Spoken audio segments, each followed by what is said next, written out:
on me. Are you serious? Jack Ebling has brought thought-provoking discussion. What are you doing? That's a damn coaching mistake. Opinion. The customer is the one who decides when the future gets here. Oh, no! The ship is on fire! You have to check the report. Are you kidding me? That game was fixed. And overall infotainment. I'll take Jim Harbaugh. What has he done? Crazy Cooter coming at you. Quiet, please. In exactly 15 seconds, we'll be on the air. Thanks, big fella. Don't you ever come back here again. No arguments. Those are called ass tunes. So buckle up. You talking to me? It's time for The Drive with Jack Ebling. Yeah, for some reason or another, you sound a little taller on radio.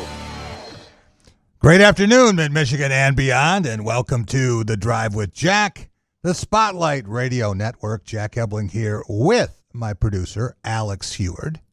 It is a beautiful Wednesday here in Mid-Michigan. We are here at the Spotlight Studios here on Allegan. And all of our Wednesday shows brought to you by Graf of Okemos, Graf Chevrolet, and Graf Nissan. 107 years in the automobile business. Stop and see Matt, Mark, and Greg. They'll take great care of you as they have on all 7 of my leases and purchases. Alex, let's go right out to our guest line. And we have with us Carlton Valentine, Michigan State basketball forward from 1984 to 1988. Two-time state champion coach with the Sexton Big Reds, outstanding teacher of the game, and the most important part, he is the father of Drew and Denzel Valentine. How are you, V? I'm doing good, Jack. How you doing, man? What's the weather like in Mid-Michigan today? Oh, it's just about perfect. Just about. Gotta just bottle this so that we'll have it, pour a little bit out in December, a little bit more out in January. Doesn't work that way, though. Are you in Florida? Yeah, I am this week. I'm sitting on 91 and sunny right now. Ooh, okay. Well, 91, that's a little toasty. That Graham Couch would be sweating profusely. So am I. Did I ever tell you the story about Graham when we went to Arizona State, V? Michigan State played there a couple years ago, and they had a problem with the elevator. And by the time he had gotten up to the press area, he looked like he had a sprinkler system in the middle of his forehead.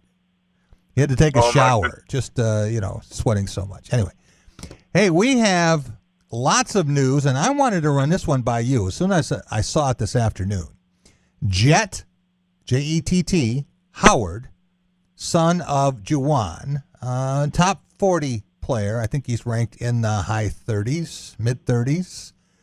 Is committed to Michigan, to no one's surprise. But I know of coaches who have coached their sons, and they think it's the greatest thing that ever happened to them. Jim Boeheim was one. I know of others who said that it was the toughest thing they've ever done. They wouldn't wish it on their worst enemy. Gus Ganakis was one. You had the experience, certainly very successful, I think, in terms of your guys. What would you tell Juwan Howard about coaching his son? Yeah, I mean, it's always tough when you're coaching your own kid. I talked with Tubby Smith at a basketball clinic one time, and he sat down and because he coached his son Gigi at Georgia, right, and he coached his son Saul at Kentucky, right, and this is right when I was beginning to coach my kids in high school, and he said, "Hey man, he said, have the 24-hour rule." I said, "What is that?" He said, "Well, the 24-hour rule is no matter what they say or what they do, no matter what you say or what you do, don't talk to them about basketball at home. Leave it at the gym. Even if you get in the car with your kids, don't say one word about basketball. Change the subject, talk about flowers, talk about food, talk about anything else, but don't talk about basketball in the car and don't take it home." He said, on one exception, if they ask you anything, then you talk about it. And that's good. Because then the car's a safe place, home's a safe place, and you can just be their dad. Right. And I took that advice to heart. It saved my relationship with my wife. It saved the relationship with my boys. I mean, I talk to both of them pretty much. If not daily, then bi-daily. I talked to Drew this morning. I just got off the phone with Zell. And we have a great relationship as father and son. I don't have to coach him anymore. I'm more of a life coach now if they ask me stuff. Yeah. V, did you find that there were things that they came to you with, they wanted to talk to you about, tap into your experience, and there were other things they only wanted to talk to Kathy about? Yes, and still to this day. I mean, that's still the case. Not just to food. this day. No, definitely they didn't want to talk to me about certain things, and they manipulated us like most teenagers. You know, they knew when to go to mom when they wanted something. They knew when to come to me when they needed something that I would give them. And I had two master manipulators in Drew and Denzel, but I mean, good kids, good people, but. Yeah. Absolutely, you know, and I say it's still true to this day. Denzel probably calls his mom 10 times more than he talks to me, and so does Drew. They'll talk to her way more than they talk to me. So you say they were master manipulators. Did they play their parents as well as they played the game? Probably played us better. Probably played us better, you know. But I say that in a loving way. Yeah. And that, you know, it's to me it was all about relationships. The relationship. Yeah. That between mother and son. You know what I mean? That's something that's so precious. I can't even tell you. I told my wife I would never step in the way. And sometimes when she's talking to them, I go to a different part of the house, so I can't hear their conversation because, you know, I just respect her with the job she did with them, and I don't want to interfere. You know what I mean? So it was that situation. When you say manipulation, I think they need that relationship with their mom, because I had them in the gym. Yeah. I had them in the weight room. I don't know if you know, but I coached them in football for like 8 years when they played Cap Express. So I mean, I was there all the time for the sports stuff. So. She was a good balance for us. V, when we talk next week at this time, the NBA season will have begun. The Pistons in action against the Chicago Bulls 1 week from tonight at Little Caesars Arena, but there are games next Tuesday.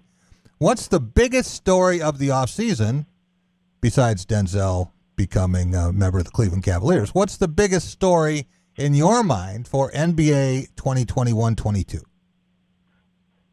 I think the Los Angeles Lakers are the biggest story. The way that team has been put together. When you look at LeBron James, Anthony Davis, and then they add Russell Westbrook, they add Rajon Rondo, and they add just a cluster of veterans, Carmelo Anthony. I mean, I watched him a little bit last night. It's going to be interesting to see how that team gels. I think they're going to hit their bumps along the way. I think that, but I think when it's winning time, if everybody's healthy, if all being healthy, the Los Angeles Lakers, if they're hit their stride the way that most teams do in the NBA season and they're healthy, they're going to be unbeatable. And what's going on in Brooklyn right now is really crazy with the Kyrie stuff. So I mean, I don't know if he's going to be available to them, if he's even going to be there. They may move him by the time the end of the season comes. So the Los Angeles Lakers, to me, are the biggest story in the NBA. Although last week I got to see the Chicago Bulls and Cavs play like up close and personal. And I'll tell you what, the guy who really, really surprised me the most was Lonzo Ball. I had no idea he was that good. He is really good. Very good player. All right, we want the V rankings here. Give me the top 4 teams in the West. We know you think the Lakers are going to win it. But what other teams would you have in the Western Conference semifinals? Well, I mean, there's a lot of good ones that don't make it. So yeah. Well, I'm gonna go ahead and with Klay Thompson back, I'm gonna put the Golden State Warriors in there. Okay, good. I'll put the Lakers, the Warriors, I like Denver. Okay. I've been liking Denver, even though Gary's not there anymore. I like Denver. Like Nikola Jokic. And then, I get it. Yeah, and then the Clippers. I mean, you got to go with everybody healthy, with Kawhi Leonard, Paul George, and that cast of characters that they have. Those are pretty much. I don't know where you rank them, 1, 2, 3, or 4, but those are the teams that I see being in the top tier in the Western Conference. Okay. Just to show you how strong the West is, V, think about the teams that did not make your top 4. You have the Phoenix Suns. Yeah, and they were in the final. They were in it last year and, took it close to the wire, winning it. The Utah Jazz, who were a number 1 seed. You have the Dallas Mavericks and Luka Doncic. They're not in your top 4. You have Portland, certainly, and Damon's going to want to talk to you about this.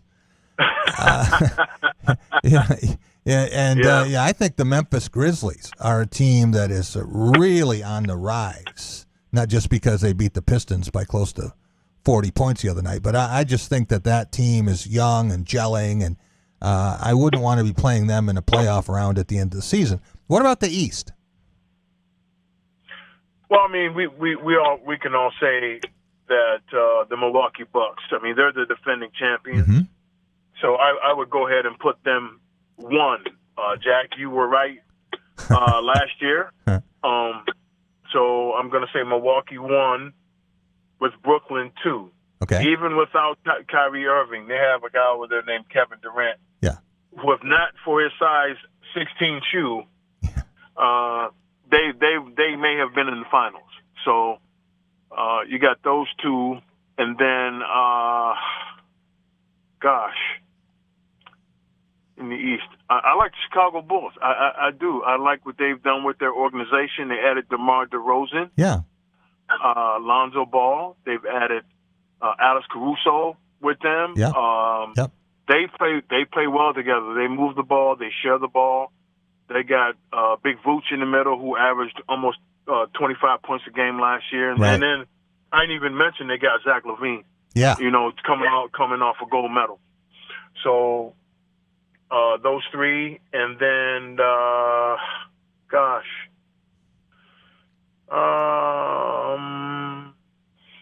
it's harder in the East to come up with teams that you think could win it, right? I mean, in the West, you have 6 or 7 that, hey, if the right things happen, they could be in the finals.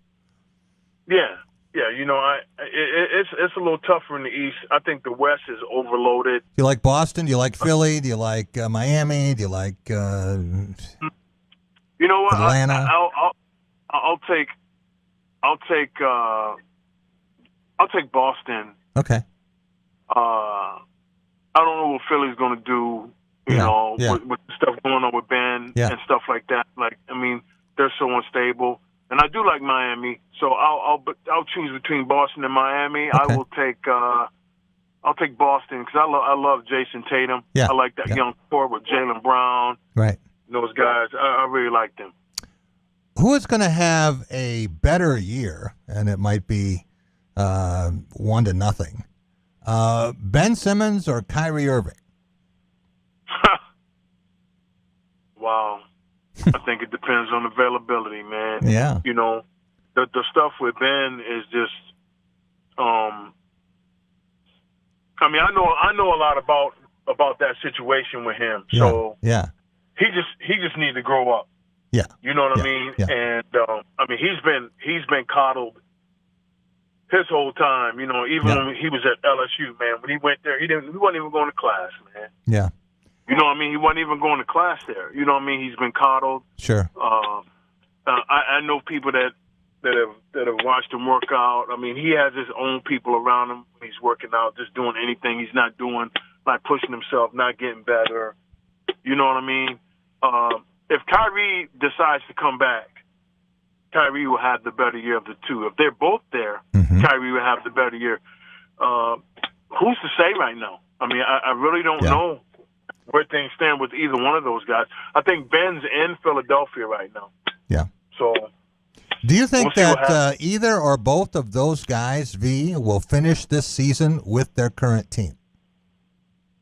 I think that it's more likely for Ben to move Okay. Then Kyrie has a huge contract. Yeah. To move. Yeah. And so does Ben. But Right. I think Philly's been more persistent. Yeah. With trying to get something for Ben, and I think Brooklyn is just maybe now trying to turn the page. They don't know what's going to happen. All right, V, I want to switch gears here for a minute because I know you are a man for all seasons and you follow all sports. What have you made of the baseball playoffs here? The Red Sox beating the Rays. Yes, sir. That surprised some people. And Thursday night, we have this Game 5 collision of the two winningest teams in baseball in a while. I mean, you're talking about two teams that have won 109 games in the Giants. Yeah, what do you make of that? Pretty good team is going to be done. I've been thinking about this. Yeah. To be honest with you, Jack. Yeah. And like you said, I follow all sports. There's a reason why the Houston Astros are good. Yeah. They're just talented, man. Besides they're stealing talented. signs and beating the drum, right? No, I was getting to that, but you got to it before I did. But it's going to be one heck of a series, man. I just look forward to October every year, man. I know last year, the Rays got to the World Series down here, and this was Tampa Bay, right. With the Lightning, with the Bucks, and then with the Rays going to the World Series, losing to the Dodgers. I just think that I love October, but I'm a closet Astro fan. Why? Just always have been. I don't know why. I'll tell you why. Do you remember a guy named Nolan Ryan? Sure. That's it, huh? Yeah, I was a huge Nolan Ryan fan. I mean, I've always been a fan of good pitching. Okay. And that guy used to throw heaters. He would throw heaters, and I've just always loved good pitching, and that's probably why I'm a Houston Astro fan. Okay. Last thing, I want to talk to you about Michigan State football. Now, Yay! 6-0. I know you're jumping up and down about this, and can you talk a little bit about Kenneth Walker III as a 2-star recruit, not a 3-star, a 2-star, who had one Power 5 scholarship offer from Wake Forest, and here he is. He is probably front runner or one of them for the Heisman Trophy. So excited for him. So excited for Michigan State football. But that Kenneth Walker story is something pretty special. You're talking about a guy who was at Wake Forest, and they barely even used the guy. Right. Right. And, I mean, you know what? That's fuel for fire. When you have a good athlete and who's really competitive, and you get under a coach and a coaching system who believe in you, because really that's all that matters with those guys is to know that a coach cares and a coach believes in you, and you're going to get the best out of that athlete. But that Michigan, let's just people who don't get credit is that Michigan State line. They're blocking for Peyton Thorne, throwing those 3 60-yard strikes, but they're opening holes for Kenneth Walker Jr. He can read holes and make cutbacks about as good as any running back I've seen in college football, let alone Michigan State. But give that line credit, but I'm so happy for Kenneth Walker Jr., K-Dub 9. I don't know what they call him, what nickname they're going to give him, but they got a bunch of them to choose from. Hey, I saw his billboard in Times Square. That was pretty amazing, man, to get your billboard in Times Square. Do you know the story about that, V? Do you know that was not a real billboard? No, I didn't know that. No, it was some very creative video editing and photoshopping of a billboard, and they managed to put the video display and had most people fooled. But is now become even bigger. It's gone viral, And people all over the world have seen it who never would have gotten near Times Square. So it has achieved its objectives, and it's a lot cheaper to do it that way than to rent billboards at Times Square. Wow. Can you get in trouble for doing that? I don't know. We're going to find out. We're going to have the guy who was really responsible for it on with us tomorrow. So, it's not an internal thing. It wasn't done by the football office. It wasn't done by the athletic department. Just a Michigan State guy who is very creative and likes to do some things like that, and really created quite a stir. Well, I tell you what, man, that was really, really exciting to see that, man. And once again, man, much credit due to Kenneth Walker. Yeah. But, hey, the guy who really deserves the credit, man, is Coach Mel Tucker. Yeah. I mean, he got these guys sitting at 6-0, ranked 10th in the AP.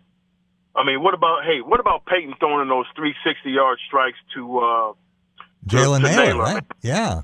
Come on, man. What a week, man. They call him Speedy for a reason. Speedy, and the week before that, you got Jaden Reed tearing it up, man. Yeah.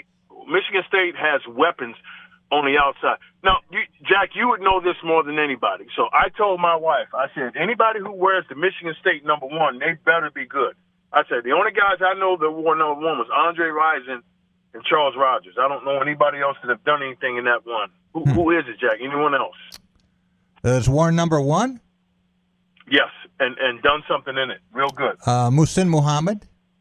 Moose. Okay, the Moose. The Moose was good. Yeah, he was good. Sir. Yeah. And went on, and, he had one of those careers, kind of sneaky, really good in the NFL. One of the top 25 receivers of all time. Moose was no joke. Yeah. Waverly High School. Yeah. Yes, sir. Yeah, one of the guys who has caught touchdown passes in the Super Bowl for 2 different teams. It doesn't happen very often. So the Moose was special. Yeah. We used to say the Moose is loose. Oh, man. Well, I'm glad that you are following this. Now, what do you expect Saturday? We have Michigan State at Indiana. The line has vacillated. It was up started at just 3 points and went up to 5.5, and then it went down, and now it's back up. And what do you expect? Indiana without Michael Penix Jr. at quarterback. A guy named Jack Tuttle will be filling in for him. And Indiana has struggled most of the year, did get a 2-point win over Western Kentucky, team that Michigan State beat, but was shut out here. It's had trouble scoring points, and I would think Michigan State's offense isn't afraid of anybody. No. If they continue to run the ball the way that they're running the ball, it just opens up the passing game. And I think it really, really hurts Indiana that Penix is out for the year. I'm really, really sad to hear that because, he ended his season early last year with an injury. So that's really, really bad for them. But it kind of helps us in a way that they don't have an experienced quarterback back there. Maybe we can apply some pressure and get this guy to make some mistakes and turn the ball over. But I think if we run the ball the way we've been running the ball, with Kenneth Walker and the rest of the crew, and get some timely passing and some touchdowns and some Jaden Reed special teams. Michigan State's going to come out with a victory and go to 7-0. When's the last time Michigan State been 7-0, Jack? I don't know that stat either. Whew. Well, you got to go back, way back. Michigan State, it was 6-0. After beating Michigan in '99, and then it had those years under D'Antonio, and it was really good there. It went 36-5 in those 3 years. But your point is well taken. The thing is that this schedule is so backloaded, that you have in the last 6 games Michigan at Ohio State, and then Penn State the following week. So you better have the chin strap fastened for those last 6 games. You betcha. And then how about Penn State taking the L to Iowa last week, man? That was crazy. Yeah. So everybody, like Coach Heath used to say it, he said, at this time of the year, anybody can lose a game. He used to always say that. Anybody can lose. He's like, once you play 3 or 4 games, anybody can lose. You know, whoever comes to play the best and executes is going to be the team to win. V, I am so glad you said that because it's one of my favorite Judd Heathcote stories, and I have many. We were at Walnut Hills Country Club, and he said exactly those words. He said, anybody can lose a game. And one of the guys in another golf cart said, yeah, and you prove it almost every week.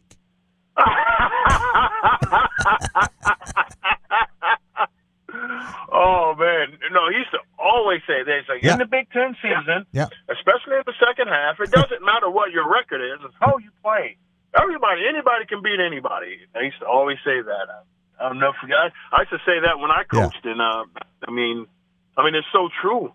Once you pass the 5-game mark in a football season, past the halfway mark, I mean, you almost are who you are at that point.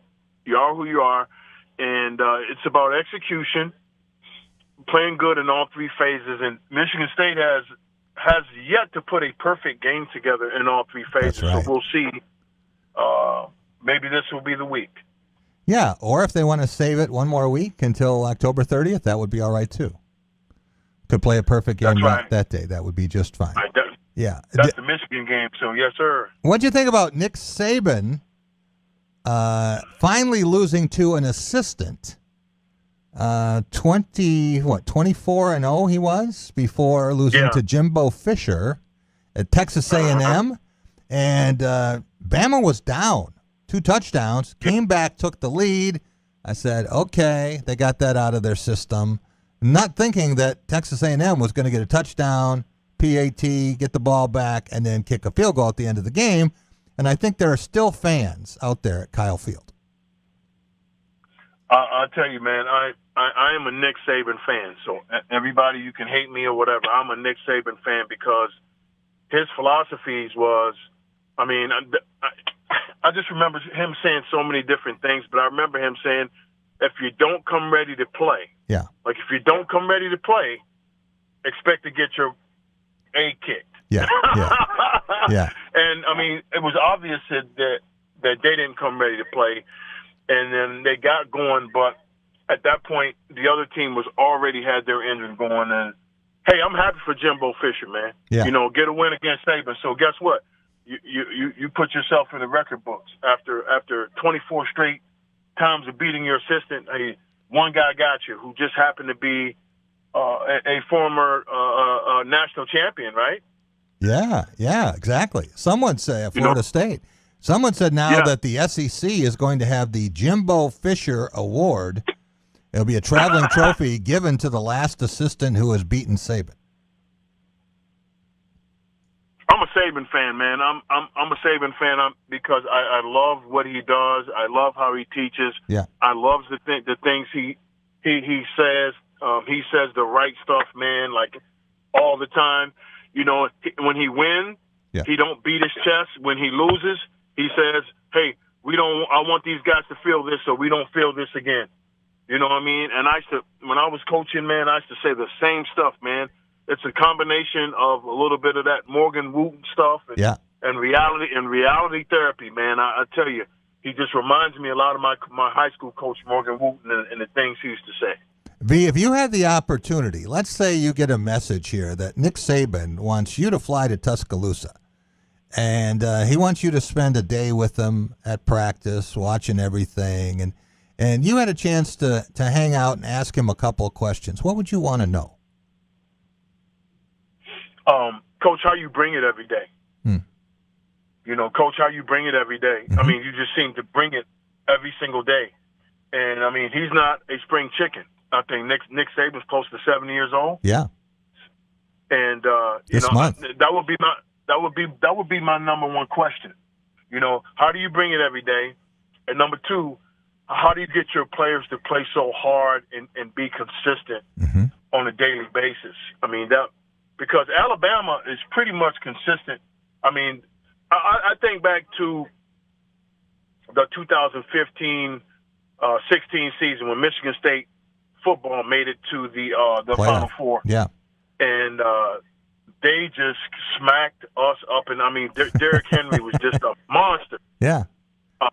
And Michigan State actually played Derrick Henry really well for 3 quarters, but they couldn't stop Calvin Ridley, and they couldn't score, which makes it tough. Yeah. So, I mean, Coach Saban, how do you bring it every day, man? Yeah. How do you bring it every day? And how do you get your players to play that hard and that consistent on a daily basis, day in and day out? Because, I can imagine what their practices look like. If they're playing like that, I can imagine what their practices look like. So usually teams that come out and perform like that, they probably practice 10 times harder than the game. I used to do that to my teams. And Coach Wooten would do that to us. I remember we had to make 20 sprints in 2 minutes. And if you didn't make 20 in 2, you were not allowed to start at DeMatha. And I of course I was slow foot, and I never made my 20 and 2 until like my junior year. And once I made 20 and 2, that means 20 sprints up and down the court in 2 minutes. Ooh. And that was the hardest thing I've ever had to do in my life. How long would it take you to do those 20 sprints right now? An hour. How's that? It's interesting, though, V, when you tell that story about 2015 and about how Saban reacts to defeat and the Alabama practices wouldn't be a lot of fun this week. I have a story for you about Mike Griffith back in 2010. And Michigan State had won at Penn State and gotten a share of the Big Ten title. It was a big breakthrough for D'Antonio, but they weren't going to go to the Rose Bowl. Their consolation prize was getting to play Alabama in Florida. And Alabama had just lost to Auburn. I don't know if you remember the Cam Newton game when Alabama had a 24-0 lead, and then Cam Newton brought them all the way back and beat Bama, really the game that won the Heisman Trophy for them. So we're on the way back, and I'm talking to Mike on the phone, and he said, "Oh, I feel so sorry for Michigan State." I said, "What do you mean you feel sorry for Michigan State? They just got to share the Big Ten championship." He said, "Yeah, but now they got to play Alabama, and they're not going to like what they get." And what they got was near hospitalization for the entire offense. They had so many quarterbacks running in and out of there that Keith Nickel had to go back and play quarterback after switching to receiver. And Kirk Cousins, I didn't know if he was going to have lasting effects from all the sacks he took. So you see those guys, they get up and they play Bama, and they're kind of looking out the ear hole of the helmet. That's the way Michigan State was. Yeah, I mean, that's Coach Saban to me. I mean, another thing Coach Wooten used to say, if we lost the game, because we didn't lose very much at the bathroom, he would say, "Have mercy on the next team that plays us." Yeah. He said, "Have mercy on them because they're going to feel us. They're going to feel us." And I don't think we ever lost back-to-back in the 3 years I was on varsity there. But I feel the same way about Coach Saban. Have mercy on this next team who they play against. Because those practices this week, he's going to be on 10, maybe 11. V, thanks so much for joining us. I really appreciate all your insight on baseball, football, basketball, and being a coaching dad. And we'll talk to you next week with the NBA season in progress. Okay, Jack. Thanks. Take care. We will be right back, and we're going to talk with the legendary Bob Hamill. Yesterday we talked with Don Fisher, who's a 27-time Indiana Sportscaster of the Year. That is more than anyone else in any other state. But in terms of writers, we called him Pops. Bob Hamill, one of the legends, Bloomington Herald Telephone, now the Bloomington Herald Times, and he is still, he is the regional director for the Heisman Trophy. And I guess I report to him, and so do all the other state directors in the Midwest. We'll be right back talking with Bob about the Hoosiers and what they expect Saturday from Michigan State on A Drive with Jack. What makes Culver's Butterburger one of America's best-loved burgers? Our fresh, never frozen beef is made from the highest quality cuts for richness and flavor. We press that beef into a very hot grill after you order, and that's how we get that nice caramelized edge. Then we lightly butter and toast the bun. That's what makes it a Culver's Butter Burger. Let us craft one for you today. Welcome to Delicious.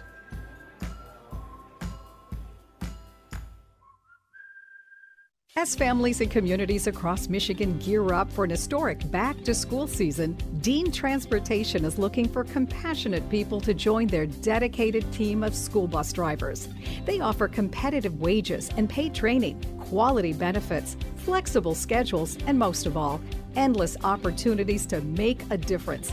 Apply today at deanjobs.com to join this critical effort to help students return to learn this fall. deanjobs.com.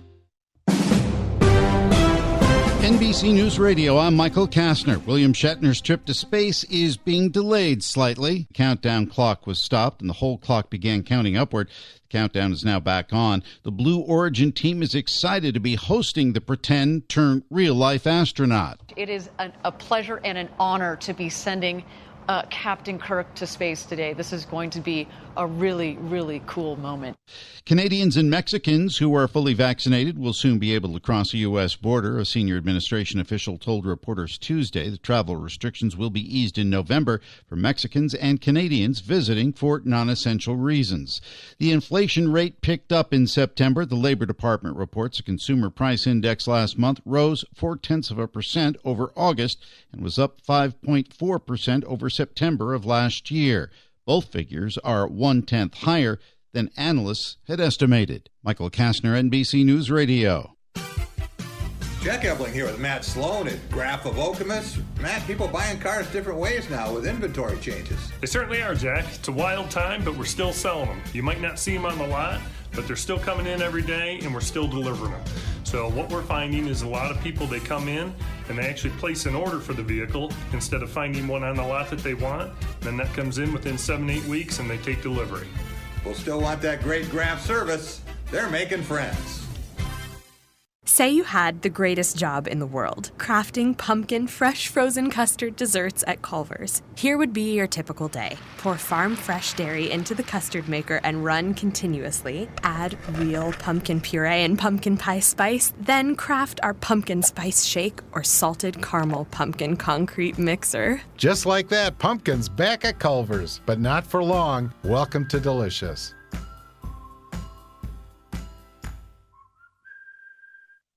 Two more division series in Major League Baseball came to an end on Tuesday. For the 5th year in a row, the Astros moved into the American League Championship Series as they crushed the White Sox 10-1 to win 3-1. Jose Altuve with 3 hits, including a 3-run homer, and he scored 4 times. Carlos Correa loving every minute of this victory. I'll never take these moments for granted, and I'm going to enjoy it with my teammates as much as I can. This is a special team, special organization. The Braves also moved on as Freddie Freeman hit a tie-breaking homer in the 8th to give them a 5-4 win over the Brewers to advance in 4. The Dodgers forced a Game 5 in their series with a 7-2 win over the Giants. Mookie Betts and Will Smith both with home runs. The NFL Players Association intends to request that the league release the rest of the 650,000 emails reviewed as part of the investigation into the Washington football team. The NFL telling USA Today it has no intention of complying. That's sports. Frank Garrity, NBC News Radio. You're listening to The Drive with Jack Ebling. When I pick those balls out, I don't want anyone rubbing them. To me, they're perfect. SpotlightMediaStudios.com. Welcome back. It is The Drive with Jack, the Spotlight Radio Network. Jack Ebling here with my producer, Alex Heward. All of our Wednesday shows brought to you by Graph of Okemos, Graph Chevrolet, and Graph Nissan side by side on West Grand River. Alex, let's go right back out to our guest line. Very happy to welcome in longtime friend, a legendary Indiana writer, Bloomington, Indiana, and covered 3 national championship teams of Bob Knights. We're talking about Bob Hamill. Bob, how are you? Pretty good, Jack.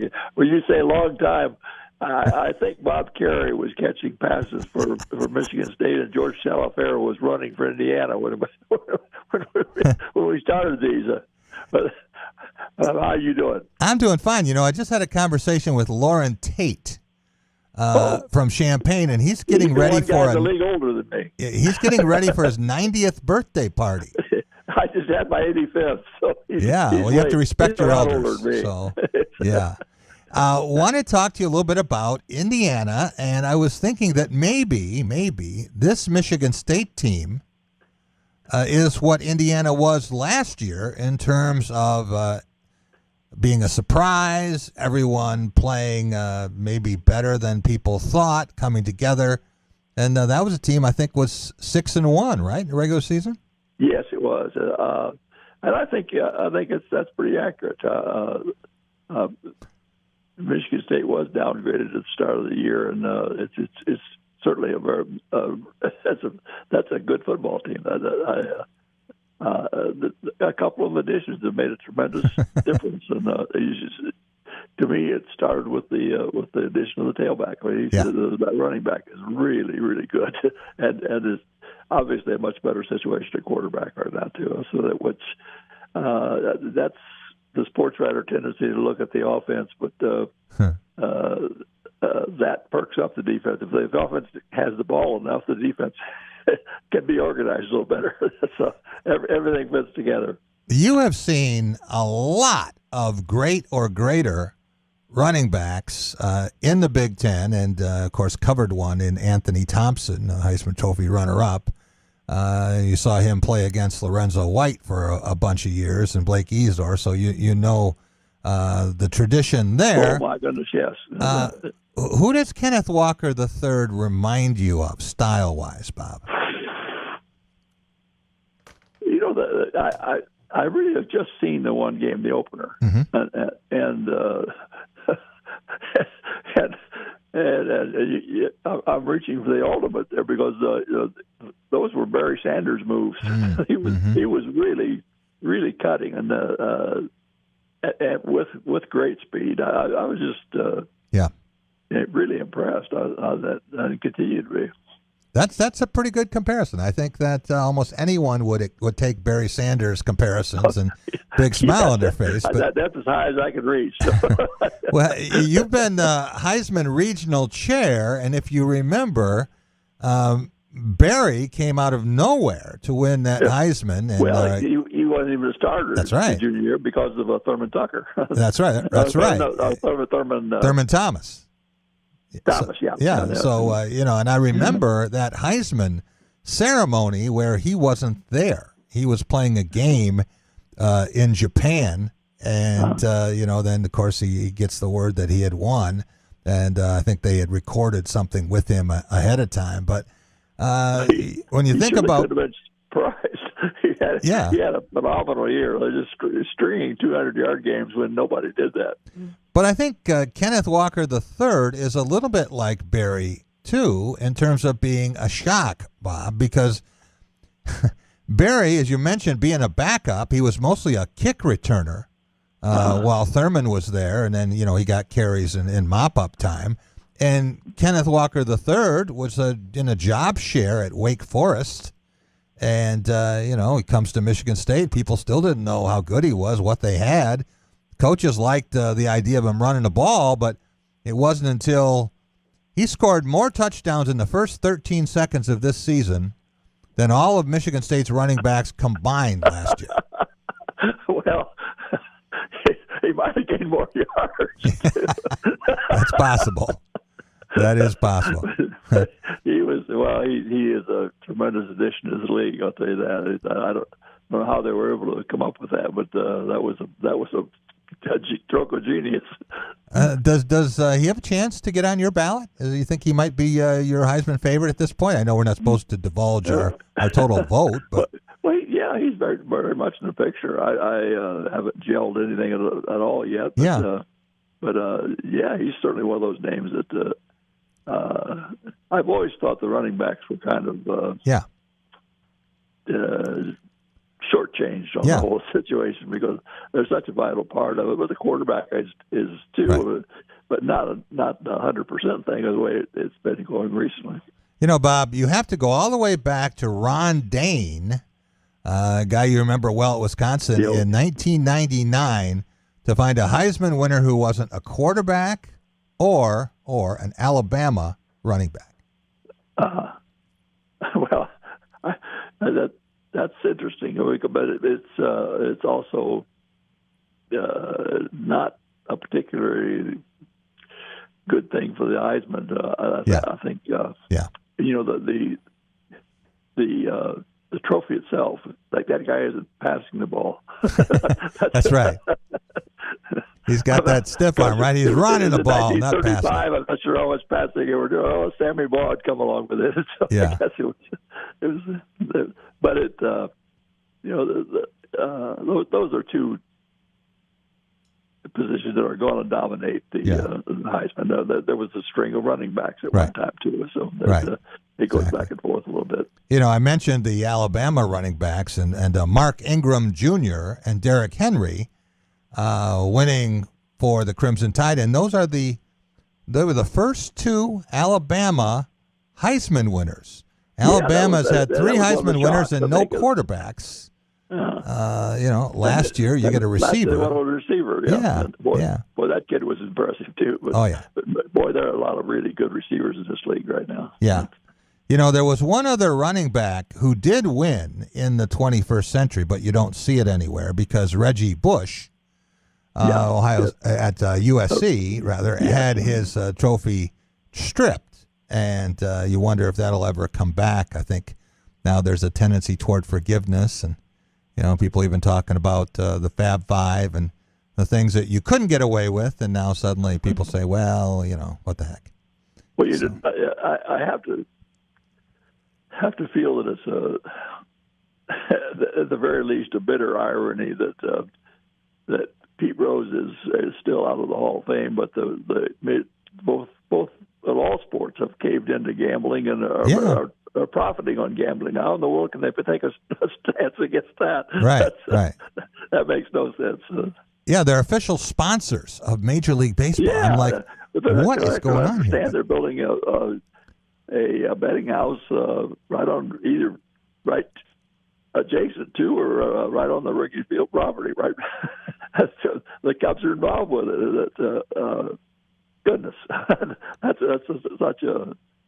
I'm old enough. I remember the scandals of college basketball in the 50s. Going back to the 50s, and it shook everything. But I would have never thought there'd be a time when it was getting the exposure and the advertising endorsement. And all It's a that direct relationship. They're in bed together. I remember, Bob, the NCAA used to have these seminars, and I was invited to go to a couple of them. You would go to Kansas City, and you spend a couple days there. You probably were a couple of these too. Yeah. And one year, the main topic was gambling and how concerned they were that there were going to be people who could be throwing games, and there'd been an incident at Northwestern and one at Arizona State, and a couple of things on a smaller scale. And College has it. Exactly. And I got a couple of the NCAA executives aside afterwards, and after a few drinks, a little truth serum, I said, "What is your biggest nightmare? What is the one thing that concerns you most?" And I thought it might be boosters or whatever else. I thought it might be academic fraud. And they said our number one concern is if gambling takes hold here and it destroys the integrity of the game. No one's used that phrase in 10 years. There are a lot of phrases that aren't used anymore. For example, when was the last time you heard anybody talk about a graduation rate? No, they talk about win rates. They talk about that. Ed Orgeron won the national championship 2 years ago, and he's probably going to be out at LSU. And someone said, "Is he having trouble graduating his players?" And the guy looked at him and says, "What does that have to do with it?" Yeah. Boy, in fact, to be honest about it, I don't remember the last time I saw where an athlete was academically ineligible. Yeah, and certainly never coming in. The freshmen coming in, I don't think there are any regulations anymore. Apparently, right. You used to have to sweat out those guys right until some of them drive to the end, and even later than that sometimes. Well, they used to say that there are some schools where it is easier to win a Heisman Trophy than to become academically ineligible. And, that might be the case. I wanted to ask you. That's probably true. Probably true. Bob, I wanted to ask you about this Indiana team. And was ranked at the beginning of the season, the first time in forever. And then it gets some injuries. And we know when Micah McFadden went out in the Cincinnati game, that changed everything. But what is the difference with this team, and how does Indiana get it back? What does Tom Allen have to do to turn this around? There's a profound mental edge in football and it was supporting Indiana last year. They had a positive belief at a time when the country was kind of negative, but and the timing was good, and the coaching, everything fit well. The first half of the Cincinnati game showed me this is really a pretty good football team, but they're off kilter right now, and they're really having a time.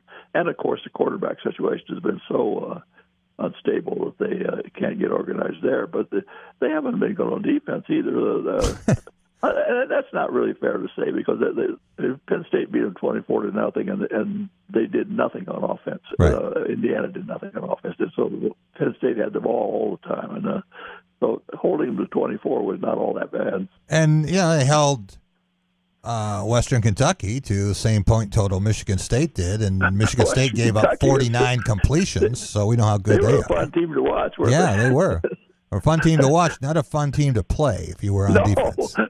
If you had a rooting interest, it was not all that much fun. But sitting back and watching, that quarterback reminded me of when Fran Tarkin first came in the league, and it was so amazing how quickly he got the ball out of there. Yeah. It was you don't get a rush on those guys because he wasn't a threat to run, but he always got the ball out. Right. Well, I think you're going to see Zappe playing in the pros, and Mel Tucker said that. I asked him, I said, you expect to see this guy again? He said, on TV, we'll see him on Sundays. So yeah, I think so. And you bring up Mel. That's another parallel. I think Mel is on his way to being the Tom Allen of this year. I think he's going to be getting a lot of Coach of the Year attention. Yeah, it's funny. I said yesterday, Bob, is a guy who went from after the first game, they turned it over 7 times against Rutgers. And people were saying, oh, man, where'd they get that guy? They screwed up the search. They should have had Luke Fickell. And, they're moaning about this. And now they're concerned that he might leave. They've gone from wanting to drive him to the airport to preventing him from going to the airport. They're afraid that, when Saban finally retires, it's going to be 70, as you said, or USC, that job is out there. But a lot of people are going to be very interested in not just Mel Tucker, the coach, but how he has done what he has done with this program and the transfer portal. That's it. It really is impressive, and I salute him for it. I think that was not a very good Michigan State team last year, but it's a pretty good one this year. It was 24-0. And as I said to Don Fisher yesterday, I think Whop Philliard just caught another pass because they only announced his name 38 times during that game. So, well, that was one of the better moments for the game last year that really represented such a change to me was when they played Michigan, and they finished the game driving the ball right down Michigan's throat. Yeah. It was so reminiscent of the reverse, where you couldn't get the ball back away from them, and they just overpowered you. And I never thought I would see an Indiana team do that to Michigan. Well, they probably remember that at Michigan. They're going to be going up there in a couple of weeks, so it'll be it's a monumental schedule on Indiana's part this year. They're going to have a very difficult time coming out with the winning season. You think Penix is done for the year? I would suspect so. Yeah. Yeah. That's kind of what Don thought too. So yeah. I think, even if he weren't, I think it's time to give Jack Tuttle a shot. Yeah.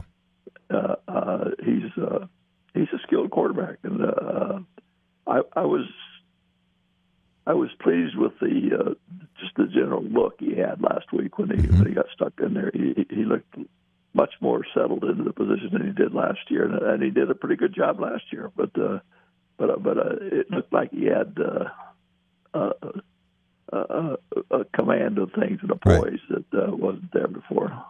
Bob, it's always great to talk with you, and I am thinking about making the trip to Manhattan for the Heisman ceremony. I haven't been there since 1987, but I'm thinking about going this year, and I think there might be another Michigan State running back there. Well, I hope so. I'd urge you to do that because it is an impressive event, and I've been very proud to be with that organization.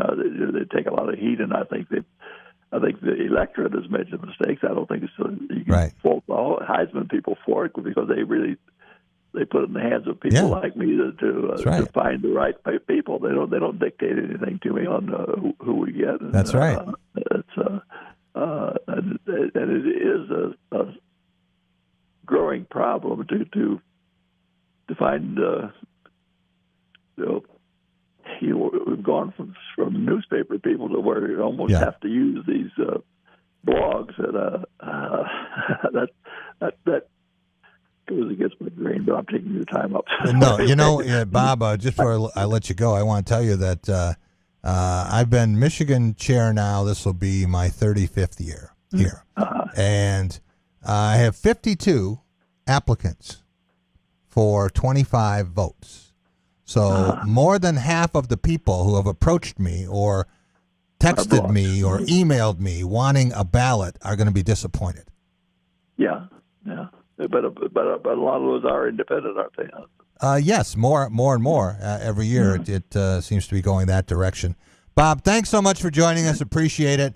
Have fun the rest of the season, and hope to run into you at basketball. Well, and I hope you get to the Heisman thing. That'd be great. So you take care. All right. Take care, Bob.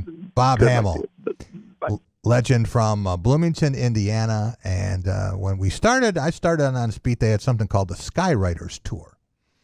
And they used to put about 20 of us on this little plane, and we would fly from campus to campus and spend a day at each school. And Bob was one of the mainstays on that. I'll never... can't thank him enough for all his help in getting to know the Big Ten in those days. We'll be right back, and Jim Stark is going to join us from the Michigan Sports Legacy Conservancy, and Chase Michelson will be with us from Las Vegas. His Yankees are out, and he can watch baseball with a lot less stress than maybe some other media members and some other fans of teams right now are going to be doing the next couple weeks. We'll be right back on The Drive with Jack. What makes Culver's Butterburger one of America's best-loved burgers? Our fresh, never-frozen beef is made from the highest quality cuts for richness and flavor. We press that beef into a very hot grill after you order, and that's how we get that nice caramelized edge. Then we lightly butter and toast the bun. That's what makes it a Culver's Butterburger. Let us craft one for you today. Welcome to Delicious.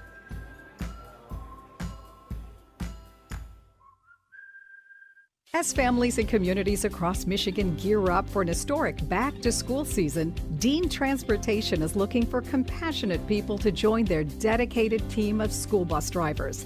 They offer competitive wages and paid training, quality benefits, flexible schedules, and most of all, endless opportunities to make a difference. Apply today at deanjobs.com to join this critical effort to help students return to learn this fall. deanjobs.com. Instagram is testing a new feature that will notify users when the platform is experiencing an outage or technical issue. Notification will appear directly in users' activity feeds. They won't send a notification every single time there's an outage, but only if they think it will make things clearer. DoorDash now selling restaurant ads that appear atop the search results in its app. The restaurant pays for sponsored listings only if users click through the ads and make an order, a system which DoorDash says is designed to help local restaurants boost their brands. DoorDash is also launching featured listings for consumer packaged goods brands to boost their placement within the convenience and grocery categories. Review bombing is a thing on Yelp. Axios says after a restaurant gains media attention or implements a new policy around vaccine requirements, they're soon bombarded with inauthentic reviews. Yelp says it's removed over 17,000 reviews nationally that violated its special COVID content guidelines since the start of the pandemic. Tech Report, Larry Olson, NBC News Radio. Jack Ebling here with Matt Sloan at Graph of Okemos. Matt, people buying cars different ways now with inventory changes. They certainly are, Jack. It's a wild time, but we're still selling them. You might not see them on the lot, but they're still coming in every day, and we're still delivering them. So what we're finding is a lot of people, they come in and they actually place an order for the vehicle instead of finding one on the lot that they want. Then that comes in within 7-8 weeks, and they take delivery. We'll still want that great Graph service. They're making friends.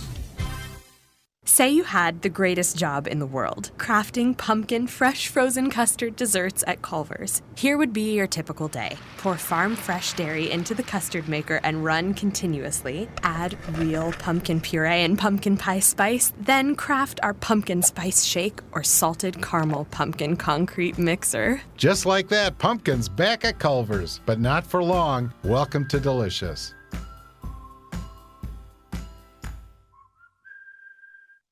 Two more division series in Major League Baseball came to an end on Tuesday. For the fifth year in a row, the Astros moved into the American League Championship Series as they crushed the White Sox 10-1 to win 3-1. Jose Altuve with 3 hits, including a 3-run homer, and he scored 4 times. Carlos Correa loving every minute of this victory. I'll never take these moments for granted, and I'm going to enjoy it with my teammates as much as I can.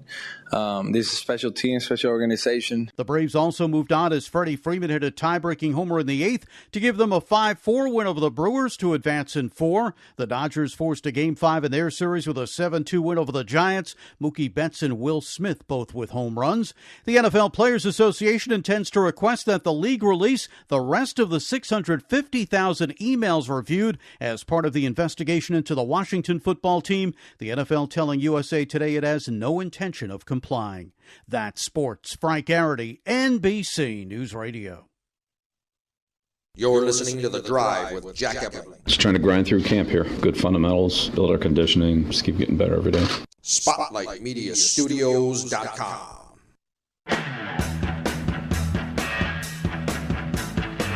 Welcome back. It is The Drive with Jack, the Spotlight Radio Network.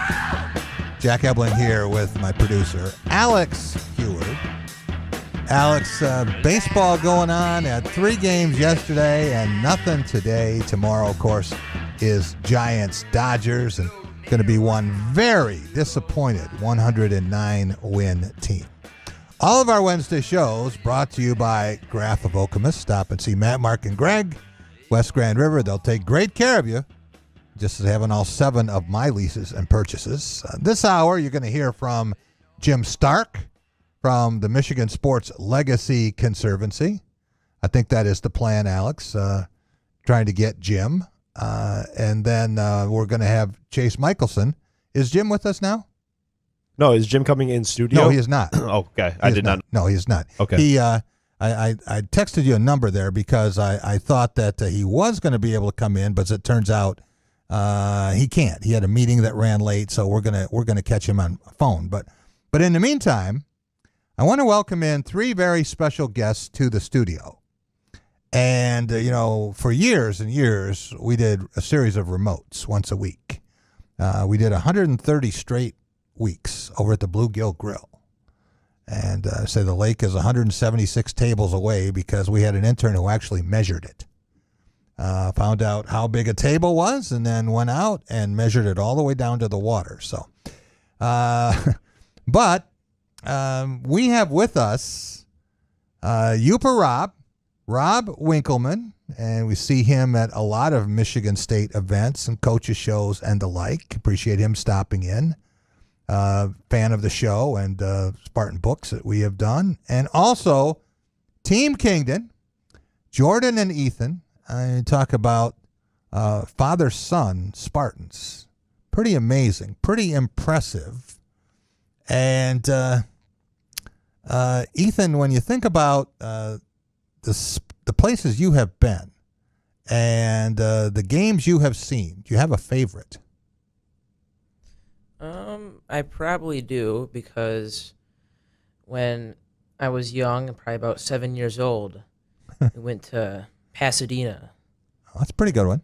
2014. That's pretty good trip. Yeah, I remember that one well. I was with Doug Warren, was my producer at that point, and we went out there, and he took his family, and his daughter, who now just graduated from LCC and is at Michigan State, was a diehard fan, and she challenged these two Stanford fans. I thought they were going to throw down. She's about 9 years old. And but you also were at a Michigan State Ohio State game, famous, where Ezekiel Elliott had Darian Harris as a second skin in that game. And you endured all the rain, but it was worth it, right? Yeah. Yeah. Because even with the pouring rain, you were watching your favorite team, even in the upper deck with the water splashing on your face. And great. Well, you felt better than Urban Meyer did. You felt better than J.T. Barrett did, and Michael Thomas, and a lot of great, great players. All right. Appreciate all three of you being here. We want to go out to our guest line and welcome in Jim Stark from the Michigan Sports Legacy Conservancy. And Jim, you're our Pistons and Tigers correspondent. Before we start talking about the Pistons and what we have there, getting ready for the start of the NBA season, I have to get your take on these baseball playoffs, because I seem to remember you picking a bunch of teams at the beginning of the season who are done playing. I have been awful this year. I can't remember a poor year I did in selecting my final four teams. The Dodgers are the only ones I'm clinging on with a thin rope, because and they were an easy pick, right? The Dodgers were not a tough pick. Right. But no, hey, it's why we play the game. It's why they play 162 games. It's what's great about baseball is what's happened this year. Teams we weren't expecting, Boston, San Francisco, to come out of nowhere and be competitive. I mean, it's fun. How did the Giants do what they did? They were picked to win 75.5 games. They won 107 in the regular season, and I knew Gabe Kapler just a little bit, not well, but I'd probably interviewed him, maybe a dozen times. And I never would have guessed he'd be a great manager. He didn't strike you then as a budding genius kind of a guy, right? Yeah. I seem to remember that too. He was a pretty outspoken guy. He was pretty easy to talk to. I remember that. But no, I think it's a conglomeration of a lot of things. It's guys having really good years, not great years, but really good years all at the same time. Buster Posey had a really quality year at 36. Yeah. And I think the pitching really came through, was really what I didn't expect. That, I think, as much as anything, has been a surprise about it, is the quality of the pitching. But they got a good organization. They keep drafting guys. They keep bringing them up.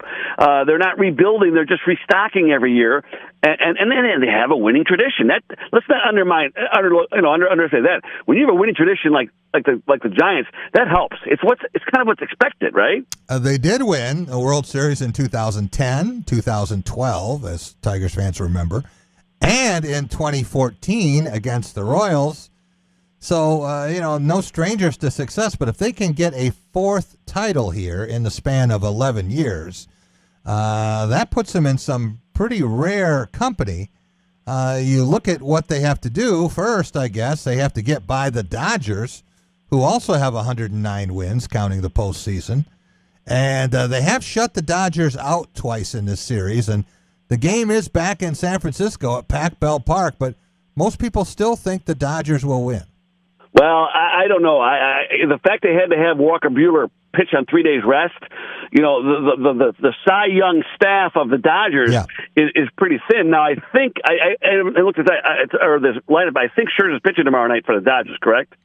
Geez, he just pitched, right? I think he might be pitching on short rest though, because they got nobody else. Well, he went deep into that game. He went, the seventh inning. Yeah, but Kershaw being out has really hurt them. That's changed their whole rotation.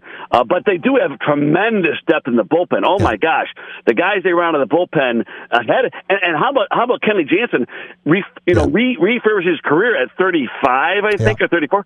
The bullpen is really what's carried the Dodgers as much as anything. And I think you might find that where now instead of having a starter and a closer, they have what they call the opener. He's a guy who comes out and starts the game and gets the lineup set in one direction, and you don't know how long he's going to go, but not very long. And I heard an interesting name with this. I don't know that Dave Roberts would go down this rabbit hole, but David Price. Yeah. Well, why not? I mean, he's an experienced starter, and to me, I've always thought for an inning or two, he's as good as anybody.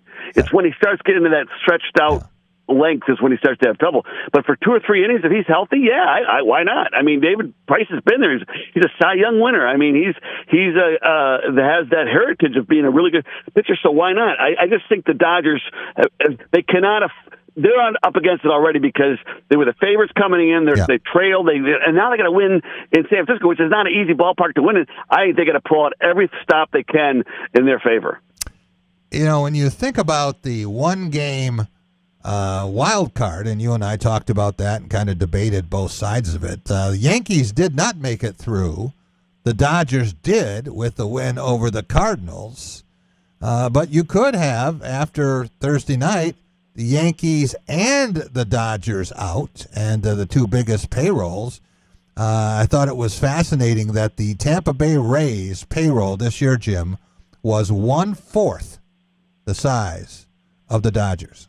And you have to continue to win year in and year out. I'll tell you, Boston's payroll is not what it was. Remember, they cut payroll when they traded Mookie Betts, and I mean the team they're running out there now is not the team they had 4 or 5 years ago when Dombrowski was still there. Right. So they've won, but I love their 2 free agent pickups last year. They picked up Kiki Hernandez and they picked up Kyle Schwarber. Yeah. If I was the Tigers, I'd be scouring the rosters for that kind of a pickup for the outfield. If I got either one of those kind of guys, that's what I'm looking for to the Tigers. They've both been really good. They don't play on it full time, but they've both been instrumental in that team being better. And both of them have rings. Kike Hernandez with the Dodgers and Schwarber with the Cubs, right? When he was important part of that. And how good are the Dodgers? They can let Jock Peterson go. Yeah. They can let Kike Hernandez go, and they're still right there but I wonder at what point though, Jack, is the free spending of the Yankees and the Dodgers and going to start to say, you know what?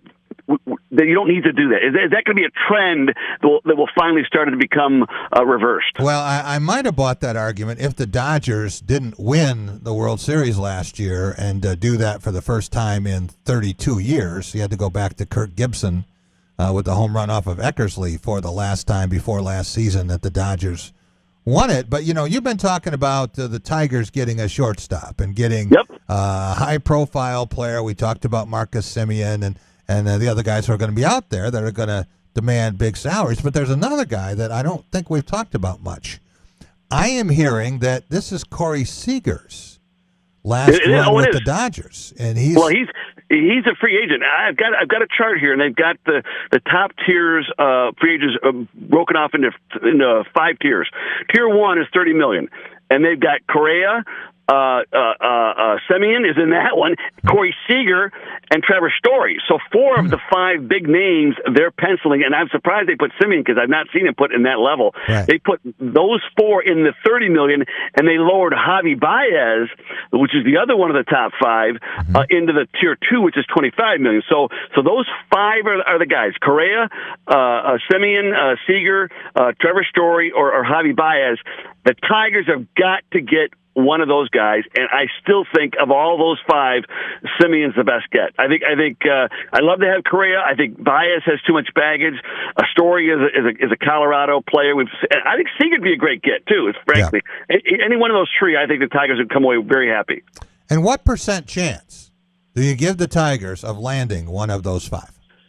I think if we can believe what Al Avila's said and what we know they've got to do to appease AJ Hinch, I put it in a 40 to 50% range. They'll get one of those 3. Okay. I think they're going to make a really hard push. And then the second part is going to be they've already made it very clear they need another starting pitcher on this chart. The starting pitchers that they've got are Scherzer in the $30 million range, which is not going to happen. Marcus Stroman in the $25 million, probably not. But they've got Noah Syndergaard in the $20 million range, along with Justin Verlander. I think that could be doable. I think the $50 million spending is not the Duncan Sailor land. I think and if I get Noah Syndergaard and I got Marcus Semien, you'd be happy. I think it's a whole different team next year, frankly. Yeah. Yeah, we're talking with Jim Stark, the Michigan Sports Legacy Conservancy, about the Major League Baseball playoffs, and we're going to talk about the start of the NBA season as well. Had some interesting rules interpretations. I know you're a baseball guy. What were you thinking when that ball hit the wall and came off and went off the fielder over the fence, and there was so much debate about what should happen?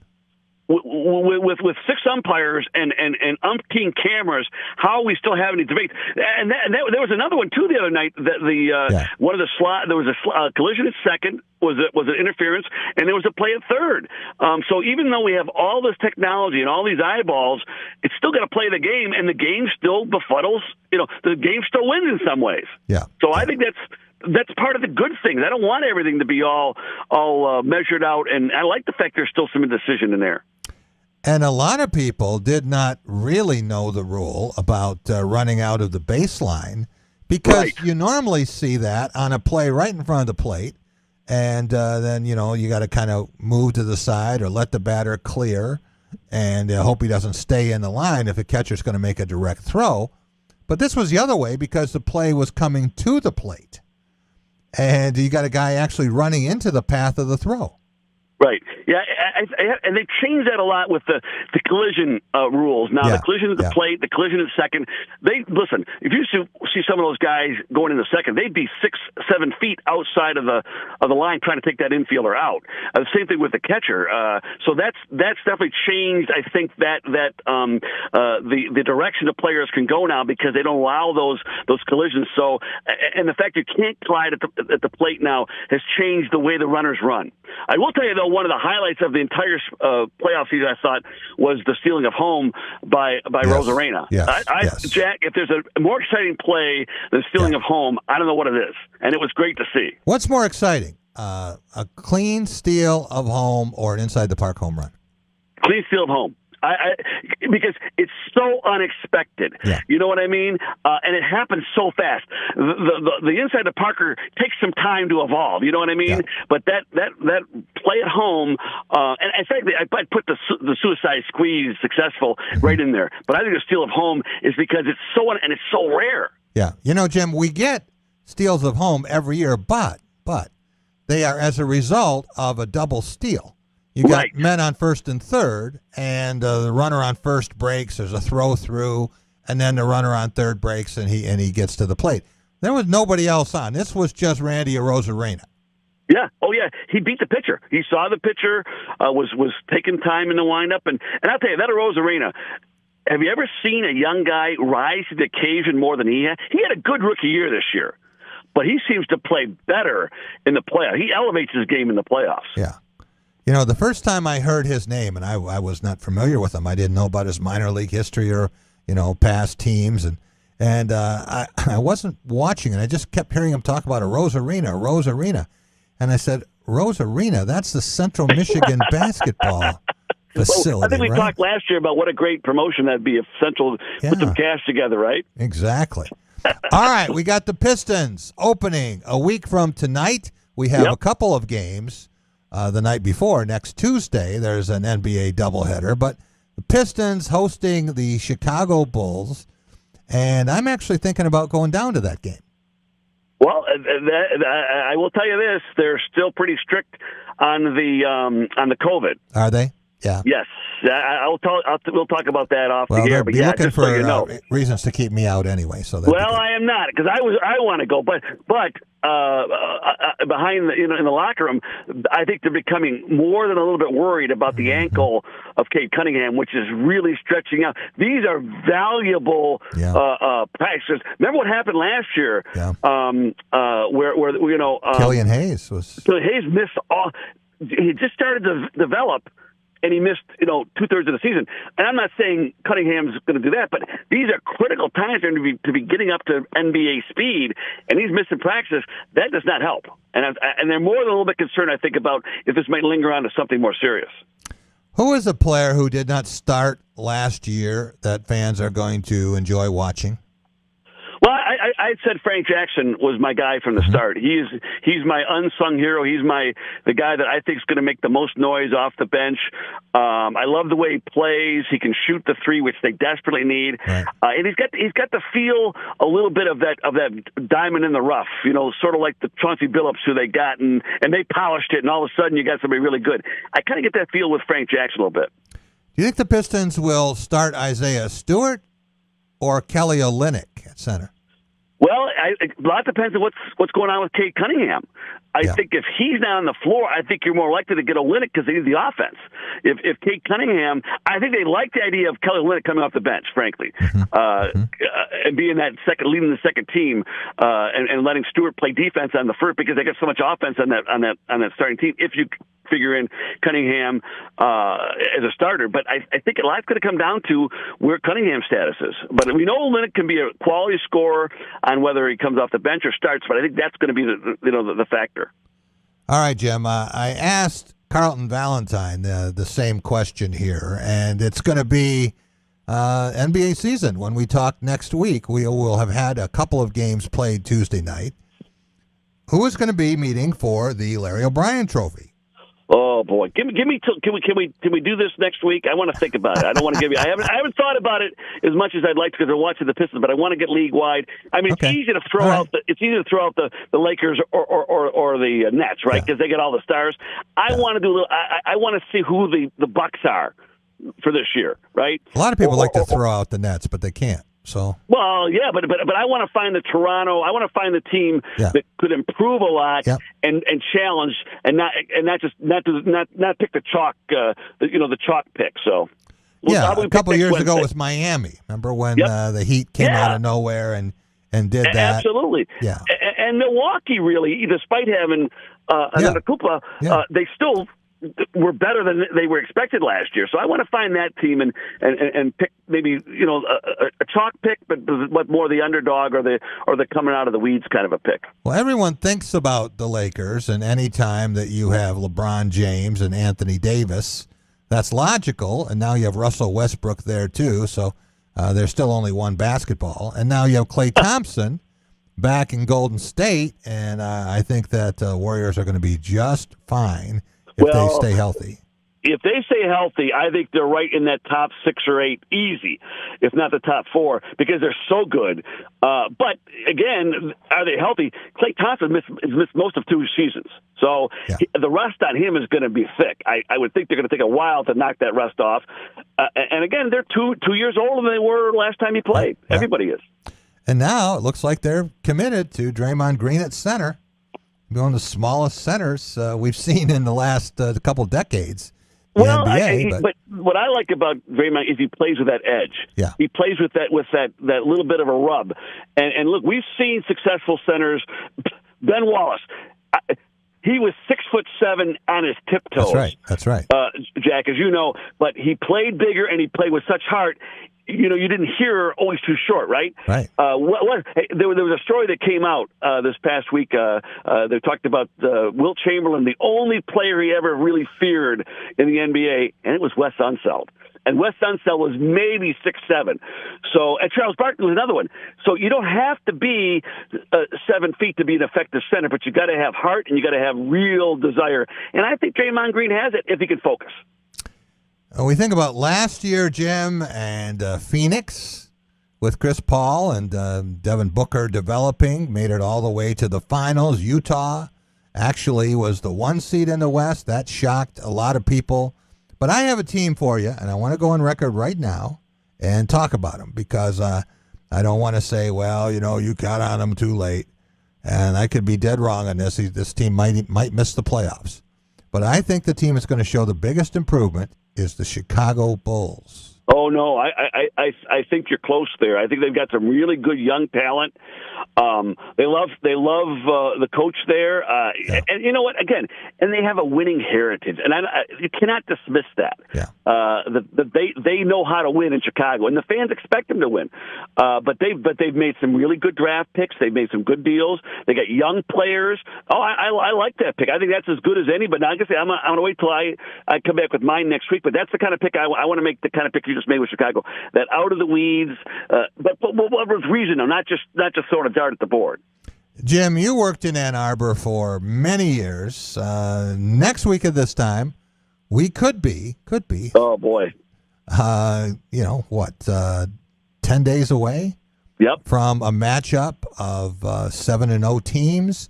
Can you imagine what it will be like in the state of Michigan if Michigan and Michigan State are playing for the East Division lead and for maybe a shot at the Big Ten championship? Well, you know what makes it even better, though, Jack, is that no one expected it. Yeah. No one expected either team to be 5-0. Even at the most, optimistic projections, no one thought they'd be 5-0, both of them at this point. I know last time I was on the TV show, I thought Michigan would lose either to Nebraska or Wisconsin, and they beat them both. So it's the way they're winning too. It's not just that they're winning; they are winning convincingly. Now, Michigan didn't have a good game last week, but you know what? You're going to have those weeks. The point is, in earlier years, they'd have lost that game. And they figured out how to win. I don't know if it's Jim Harbaugh's humility.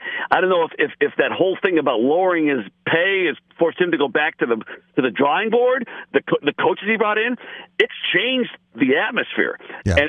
And of course, Mel Fisher, Mel Tucker. Mel Tucker. I have a hard time finding a better start to a major college career than he's had at Michigan. He hasn't made a misstep yet. Yeah, no, he's been about as good in East Lansing as anyone could have hoped for. And following a legend. The toughest thing in the world to do is follow a legend. Yeah.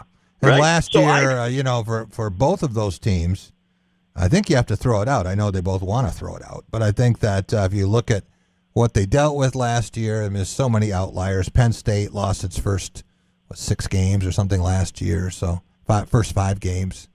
So, it just was one of those crazy years, and I think now you're starting to see a slight return to normalcy. So. Oh, yeah. And again, these are underachieving teams that are playing well. They aren't the Michigan, preseason pick of number, that's what's fun. And but your point about Ann Arbor, I think the Ann Arborites are pleasantly surprised because they have not experienced a season like this, and I can't remember the last time they were underdogs and then played well. Yeah. Typically, when they play well, they're expected to play well, or they play under what's expected. This is new territory for them, and I think this is an eye opener for a lot of maybe some new fans that are catching on to Michigan because it's a different way of playing, it's a different way of winning. And again, I will say this for the state: I think nobody has managed the portal better than Michigan State has. Yeah.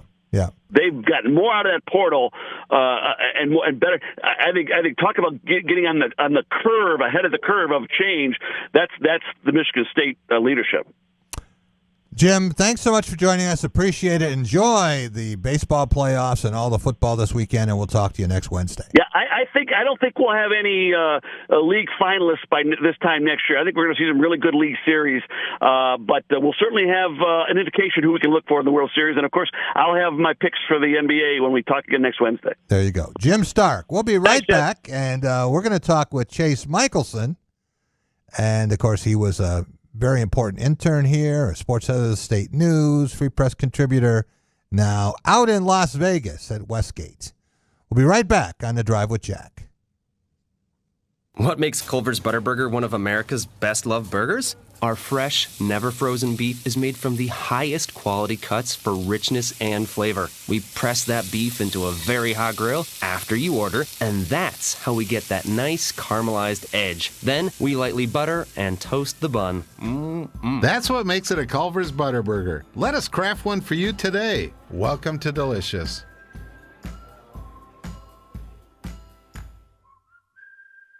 As families and communities across Michigan gear up for an historic back-to-school season, Dean Transportation is looking for compassionate people to join their dedicated team of school bus drivers.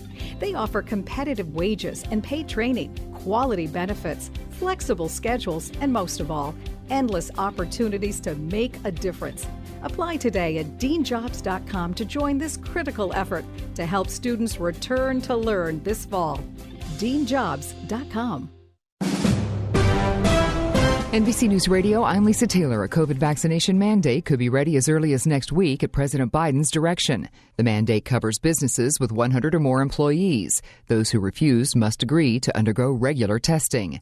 A group of scientists will take a look at how coronavirus first infected humans. They've been named by the World Health Organization to dive into that, in addition to putting together a framework to tackle any future outbreaks. President Biden is trying to get a handle on bottlenecks involving the shipment of goods to the U.S. It's linked to the pandemic-related problems with the global supply chain. Speaking at the White House, the president noted the ports of Los Angeles and Long Beach are running 24/7 operations in an effort to reduce supply ship traffic jams. There's a recall on some Tuffy's pet food cans. Roughly 1,600 cases of Pure Vita salmon entree dog food are being recalled due to high levels of vitamin D. Too much vitamin D can cause health issues in dogs like vomiting, excessive drooling, and kidney failure. Lisa Taylor, NBC News Radio.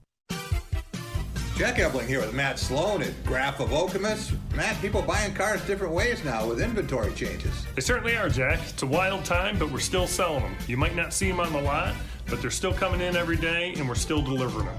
So what we're finding is a lot of people, they come in and they actually place an order for the vehicle instead of finding one on the lot that they want. Then that comes in within 7-8 weeks, and they take delivery. We'll still want that great Graph service. They're making friends. Say you had the greatest job in the world, crafting pumpkin fresh frozen custard desserts at Culver's. Here would be your typical day. Pour farm fresh dairy into the custard maker and run continuously. Add real pumpkin puree and pumpkin pie spice. Then craft our pumpkin spice shake or salted caramel pumpkin concrete mixer. Just like that, pumpkin's back at Culver's, but not for long. Welcome to Delicious.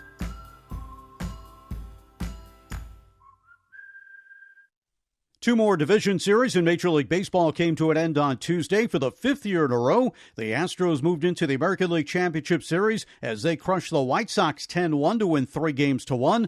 Jose Altuve with 3 hits, including a 3-run homer, and he scored 4 times. Carlos Correa loving every minute of this victory. I'll never take these moments for granted, and I'm going to enjoy it with my teammates as much as I can. This is a special team, special organization. The Braves also moved on as Freddie Freeman hit a tie-breaking homer in the 8th to give them a 5-4 win over the Brewers to advance in 4. The Dodgers forced a Game 5 in their series with a 7-2 win over the Giants. Mookie Betts and Will Smith both with home runs. The NFL Players Association intends to request that the league release the rest of the 650,000 emails reviewed as part of the investigation into the Washington football team. The NFL telling USA Today it has no intention of complying. That's sports. Frank Garrity, NBC News Radio. You're listening to The Drive with Jack Ebling. Sorry if you're offended by that. SpotlightMediaStudios.com. Welcome back. It is The Drive with Jack, the Spotlight Radio Network. Jack Ebling here with my producer, Alex Heward. Alex, let's go right back out to our guest line, and very happy to be joined by Chase Michelson. I have to say, as good an intern as we've ever had here, Alex, and sports editor of the State News, contributor to Detroit Free Press, now out in Las Vegas. Seattle native, and you got a lot of Major League Baseball to watch this time of year, but you're not going to be watching any more pinstripes. No more pinstripes. Probably for the best for everybody. So, at this point, are you rooting against the Red Sox? You're one of those Yankee fans who hates Boston as much as most Boston fans hate New York. Or are you just watching them and appreciating them for what they're doing? Well, we've now really reached what we've reached is the part of the season where I root for the National League is really what we've reached. I don't have any interest in rooting for either of the teams that are in the American League Championship Series for reasons that should be obvious to everybody. Yeah, I don't know. We'll see. I was surprised that Boston made such quick work of Tampa, for sure. Yeah. I thought Tampa was the best team in the American League all season, and What do you make of the Houston-Boston series now? You got Alex Cora involved here. I can imagine the reaction that Astros are going to get in Fenway Park. It's going to be kind of fun. Yeah, they'll get a reaction. The Red Sox fans didn't have any problem with Cora coming back, which I thought was odd. No, it'll be a fun series for sure. Yeah. It's going to be two fan bases that are loud, and so those games are going to be packed certainly, and it's really just good to have the energy back in the baseball playoffs. I mean, we saw it really just even in the first and the wild card games. Yeah. Just to have that back, and last year was what it was, obviously, but you do really get an appreciation. You knew it last year that there was something missing, but really having it back this year has been so exciting. Even the games that the road teams have won, there's magic in that too, and silencing the home crowds and things like that. It's good to have it back. There's really nothing like October baseball. Of the 5 teams that reached the postseason in the American League, Chase, I guess I thought Boston was the 5th best of the 5. And I really looked at it down the stretch and thought Toronto was going to wind up in the playoffs ahead of the Red Sox. But here they are now, and they get hot. They can do a few funky things in that ballpark, and Houston's just pretty experienced. I think those guys know how to win. Yeah, I mean, Houston's obviously the favorite, and we'll see what happens. It's 2 great lineups for sure. It's going to be hard for either pitching staff to get through those lineups, certainly multiple times in a row. I don't think you're going to have a lot of starters going into even the 6th inning, frankly. All right. What about the Game 5 tomorrow night in the National League? The Dodgers and the Giants going at it. Giants have a pair of shutout wins. But you look at that Dodgers lineup, and it's tough to get through it, even once. What do you see happening at Pat Bell Park? Well, Logan Webb did it last time, right? He did. So, I mean, I think you have to give a slight edge to the Giants just based on that, just based on how good Webb looked. Of course, Urias looked good in Game 2 also, so I would anticipate it being somewhat low-scoring. Those winner-take-all games tend to be lower scoring for multiple reasons. I mean, the fact that you're usually going to have your best pitchers going, and then the hook is quick on them also, right? Everybody's obviously available. I would assume Max Scherzer is available for a small portion of time. Mm-hmm. I think that's probably going to be low scoring. I would say, I guess, a small edge to the Giants, but I mean, I'm excited to watch the game. What do you think the line is going to be on that game? I haven't seen it. The Giants are a favorite. I can look right now. It's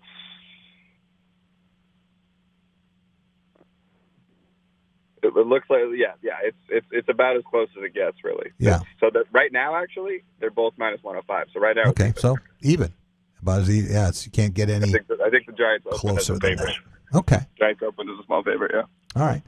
Want to talk to you a little bit about college football and the Heisman Trophy. Yeah. Westgate have odds up on that. You could take action on that. Yeah. Right now, the favorite's still Bryce Young. Believe it or not. Mm-hmm. Yeah. But so how about this? I'll tell you one thing. I was looking at it the other day. At the beginning of the season, the bet numbers are created for all of the players that are listed. Mm-hmm. And then players that are added get different numbers because they've been added later. So one of those players that was not on the board when odds were first released over the summer was Kenneth Walker. He's got odds now. He's got numbers now. I think the last I saw was, I think it was at 40-1. It's probably lower now. Right. So yeah, I mean, he's certainly gaining steam. Yeah, for sure. I've seen 15-1 and 20-1 today. Yeah. But yeah. I mean, you're going to have the season or the game that he had against Rutgers.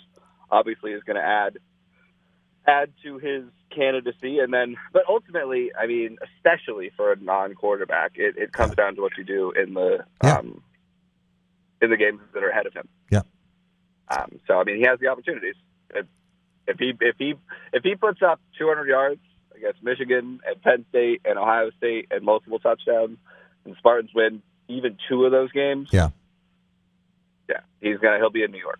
Yeah, I was going to say, he could have one semi-clunker, but he's going to have to play well in a couple of those games, and that's what people are waiting to see. They really are not judging him on Northwestern and what happened against Rutgers. Although he did have some highlight runs, and I'm finding a little voter fatigue for quarterbacks.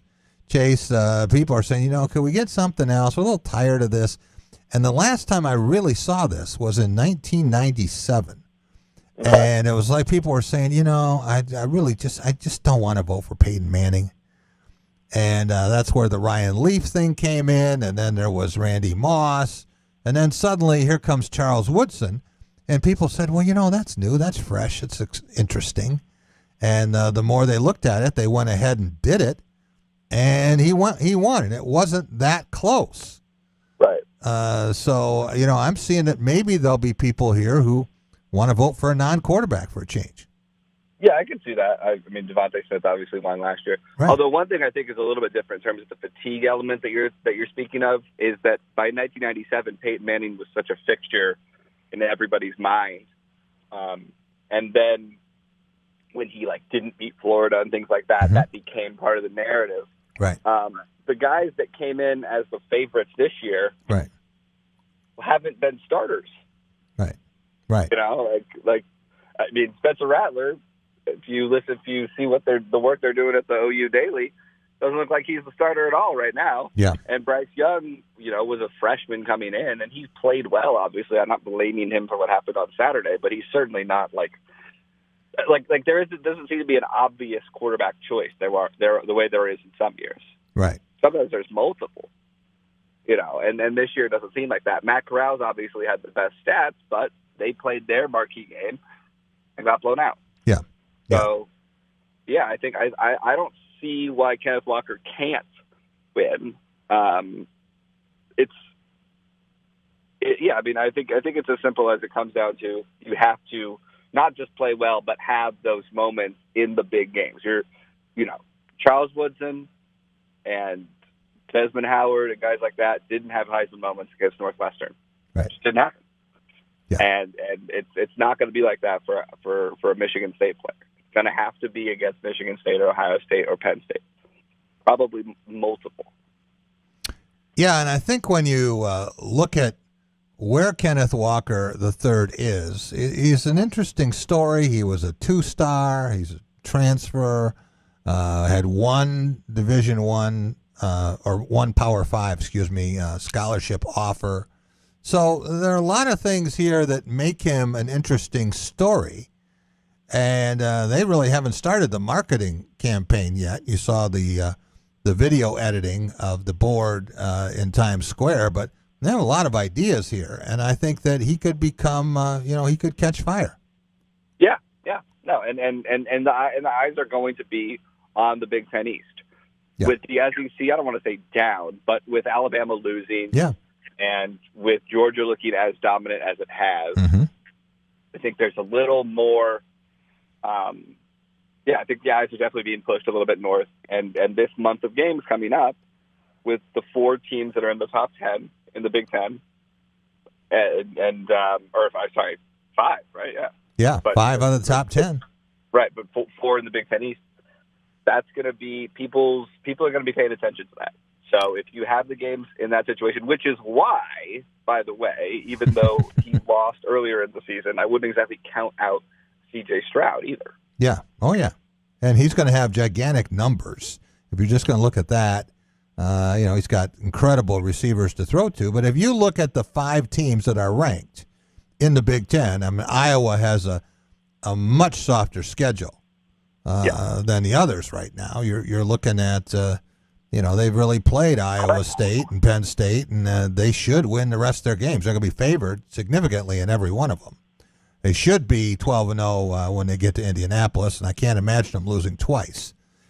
Can I push back on that? Yeah. Go ahead. I know that it's fun to make fun of them, and I know that record-wise, obviously a tough start. Nebraska's pretty not bad. Mm-hmm.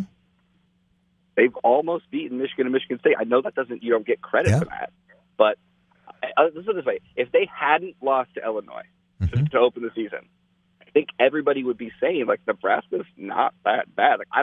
Nebraska against Iowa at home, last game of the season, I could certainly see Iowa losing that game. That is the most likely loss, and I don't think it's I can't see Nebraska scoring 14 points in that game.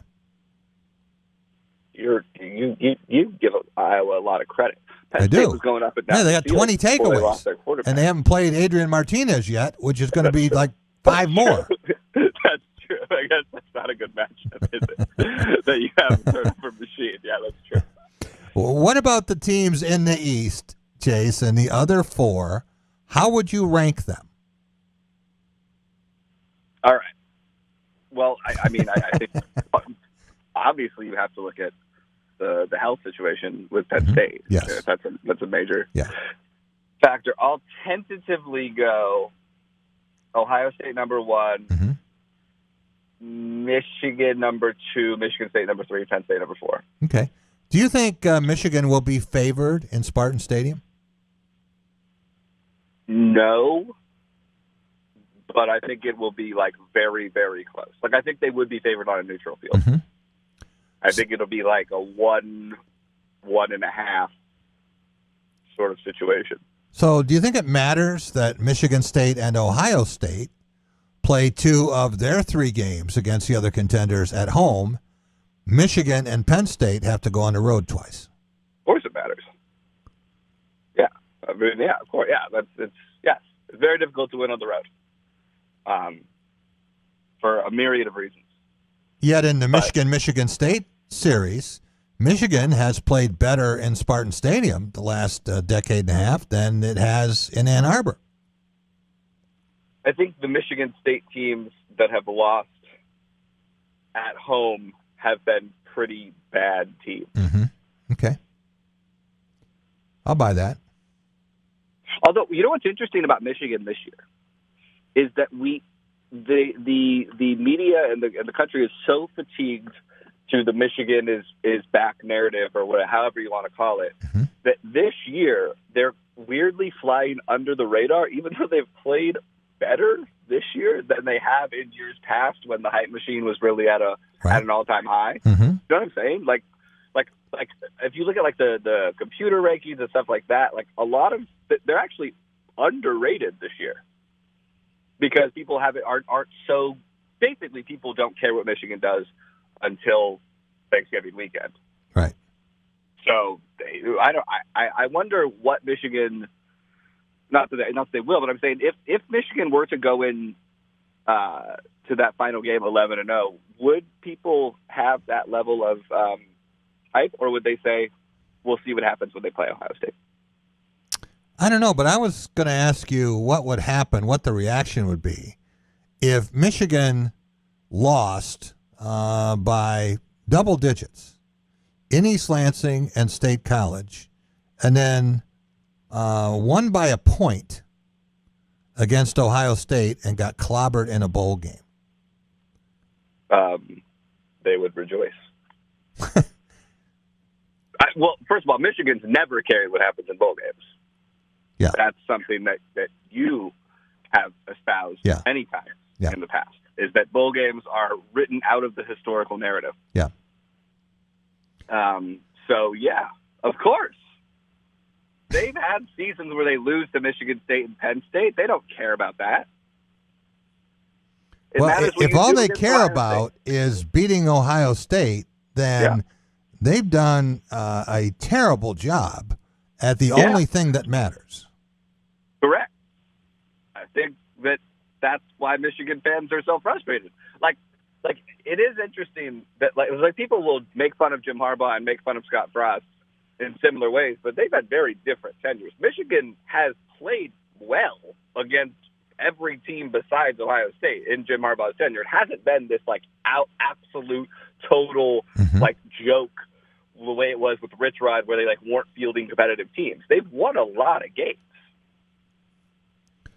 Yeah, I would agree with that. The success or lack thereof in Lincoln is much more like it was in the Rodriguez era, exactly, than this. But I think people draw the parallel because you've got the two prodigal son quarterbacks. No, I understand that, but what I'm saying is that is how it's measured at Michigan. Because if it wasn't, then people would say that Harbaugh's doing a pretty good job. Yeah, because there was a program that was not playing well that he took over, and they've consistently been good his entire tenure. They just haven't been good enough to beat Ohio State. Yeah, well, last year they were a long way from good. 2-4, and teams were naming the score. And all right. Well, I'm not gonna. I mean, yes, but I think that everybody outside of I guess the SEC played a relatively regular schedule last year, but most teams didn't. I'm not going to count 2020 against anybody. Okay.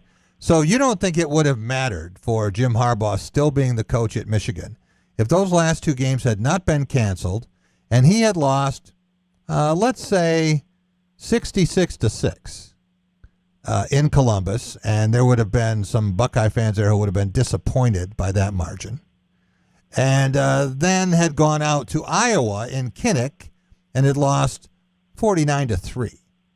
Do you think he would have been fired? Yeah. Do you think he would have? Yeah, maybe. Yeah. That with that, yeah, probably. Yeah.